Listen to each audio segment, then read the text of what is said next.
No question. We re-recruited those kids. We didn't take anything for granted just because somebody had verbaled.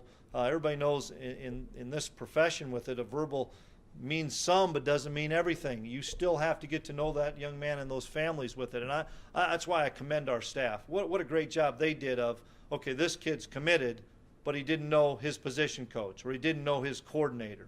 And so we got into those homes. We got those kids to come in on their visit with it. That was a neat thing for us. We hadn't had many of those kids on official visits yet. So we re-recruited all of them. Even if they felt they were solid, we went out there and re-recruited those kids.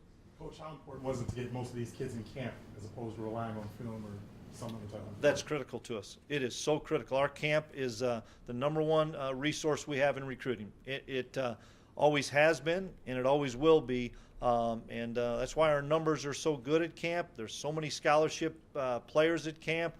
There's a lot of other coaches from other schools with it. Our camp has been a great resource for us. You call North Dakota the lifeblood in terms of recruiting, and you got a pretty significant amount of North Dakota recruits coming in.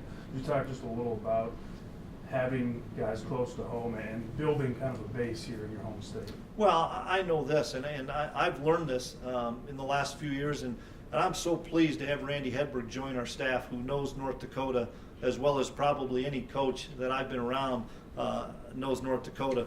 Those kids love to be a part of the Bison program, and I know that, and I want to embrace that. I'm going to get out to all these high schools this spring and stuff and visit with these coaches and stuff, but it's imperative for us. And when a young man wants to be a Bison, by gosh, we're going to give him that opportunity to be a Bison.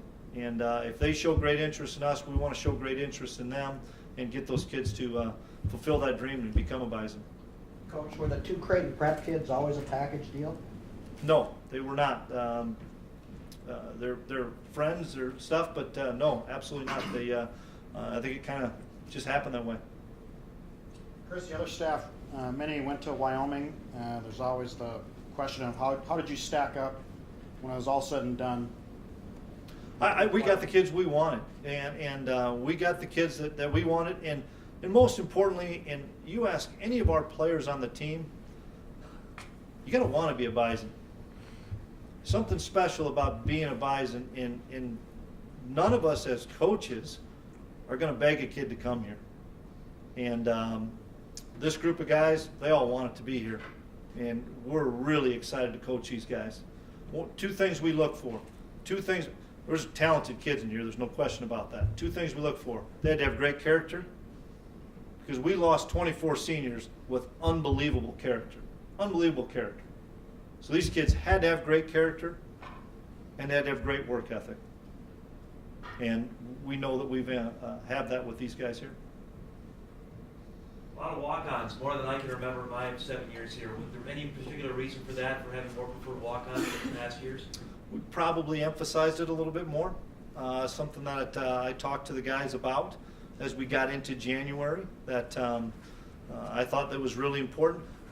I know this, playing as long as we have played the last 3 years, and being the defensive coordinator and seeing all those kids for me on offense, and I look at it and say, boy, that kid's on his, whatever, 150th practice of the year, whatever it may be, and that kid's working his tail off for these guys, for the Colton Heagles and those guys that are playing with it. I know how important those kids are to this program. One thing I looked at when I looked at a lot of these kids is a lot of these kids can all run. Do you anticipate that a lot of these guys might be flip-flopping around to other positions just because of their kind of diverse in that respect?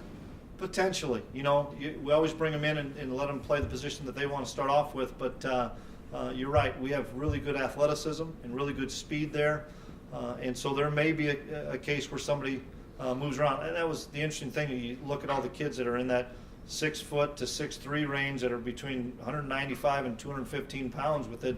That's what we like. Allows us a lot of versatility. Expect more walk-ons, Chris? Do I expect more? Yeah, in the next couple of weeks, or possibly. I haven't really given it much thought. Are you done? Do you still have more to go? We're not done. We're always looking potentially for another guy or two, but the core of our group is done, no question about that. We are potentially still maybe looking for one. You went to Michigan and Missouri, two spots that NDSU traditionally hasn't gone to. Explain the reasoning behind those two states. Well, Michigan, Coach Polasek and Coach Entz had built a relationship with Blake, and so and then Blake came to a game here, so that became a big part of it with Blake. Missouri, those two kids are Kansas City kids. They were just on the Missouri side, so I've always gone there, and so two great programs at Lee Summit and Blue Springs. Any that are ready to play right away? We'll find out. I talked to a lot of them that have that interest and said, let's visit again like on August 22nd or 23rd when we're a week away from playing the Cyclones, and let's see, are you mature enough? Are you ready to go? Obviously, we'll redshirt the majority of these guys, but there's a potential. I couldn't even begin to think which one, but there's a potential that we would maybe play one or two.